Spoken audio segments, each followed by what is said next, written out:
आपने हो हद कर दी आपने, पल दो पल का ये सफर यूं ही कर ली बात, पल दो पल का ये सफर यूं ही कर ली बात, हद कर दी।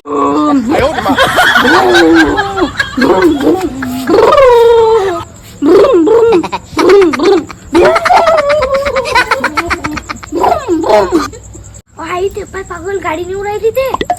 अहो ते पागल नाही हा, ते आपल्या शेजारची ती रत्नाबाई आहे त्या नाही का गाडीहून पडल्या होत्या ना, म्हणून त्याच्या डोक्याला मार लागला आहे त्या, म्हणून तशा करते बाई. असं नाही का कोणाला मनाचं नाही पागल म्हणून, ते पागल नसतात.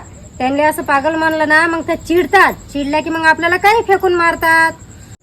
असं कोणाला पागल मनाचं नाही, असं कोणाला छेडाचं नाही बाई. हा आता म्हणला त्याच्या पुढे मनाचं नाही, आता पागल कोणाले. ठीक आहे चल जाऊ दे.